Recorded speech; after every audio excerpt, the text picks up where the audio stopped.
The legality of President Trump's tariffs, imposed under the International Emergency Economic Powers Act, IEEPA, is facing a significant challenge in the U.S. Court of Appeals for the Federal Circuit. A lower court, the U.S. Court of International Trade, had already ruled against the administration, stating that Trump overstepped his authority since the 1977 law doesn't explicitly mention tariffs. During a recent hearing, appellate judges from the Federal Circuit expressed skepticism regarding the administration's argument that the trade deficit constitutes a national emergency, allowing for such expansive tariff powers without congressional approval. The judges questioned whether the A, which does not mention tariffs, grants the president unbounded authority to reshape trade policy. While a ruling from the appeals court is pending, legal experts and observers widely expect the case to ultimately be decided by the Supreme Court. The outcome of this legal battle will have far-reaching implications, potentially redefining the scope of presidential power in trade and foreign policy for years to come. The central reason for the court battle is a fundamental disagreement over the extent of presidential power versus the authority of Congress. The U.S. Constitution gives Congress the power to impose tariffs. However, the Trump administration argues that the International Emergency Economic Powers Act, a 1977 law, grants the president broad and flexible authority to act in a national emergency, which the administration claims the country's trade deficit constitutes. Opponents, including a coalition of states and businesses, contend that the IEEPA was never intended to be used for sweeping tariffs, and that the law does not mention tariffs at all. They argue that this is a dangerous expansion of executive power and a breathtaking overreach, effectively allowing the president to act as he pleases as long as he declares an emergency.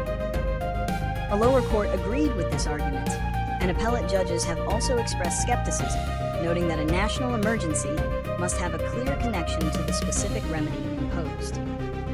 This case, therefore, is not just about trade, but about the constitutional balance of power.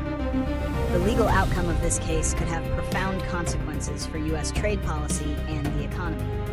If the courts rule against the Trump administration, it could invalidate a significant portion of the tariffs he has imposed. This would likely result in refunds of billions of dollars in duties collected from U.S. importers. The move would bring a measure of stability to global markets, but it would also create a substantial hole in the federal budget. On the other hand, if the courts uphold the administration's use of the International Emergency Economic Powers Act, IEEPA, to impose tariffs, it would grant the president a new and powerful tool to unilaterally reshape trade relations. This would set a major precedent, significantly expanding executive power at the expense of Congress, and likely lead to continued uncertainty and volatility in global trade. It would also empower future presidents to use the IEEPA for a wide range of policy goals without seeking congressional approval. Resolving the court battle over Trump's tariffs primarily depends on the final judicial decision, which is expected to be made by the Supreme Court. The most likely solutions will be a definitive ruling on whether the International Emergency Economic Powers Act, IEEPA, gives the president the authority to impose tariffs without congressional approval. If the Supreme Court rules against the administration, it would affirm that Congress holds the power to levy tariffs, a principle enshrined in the Constitution.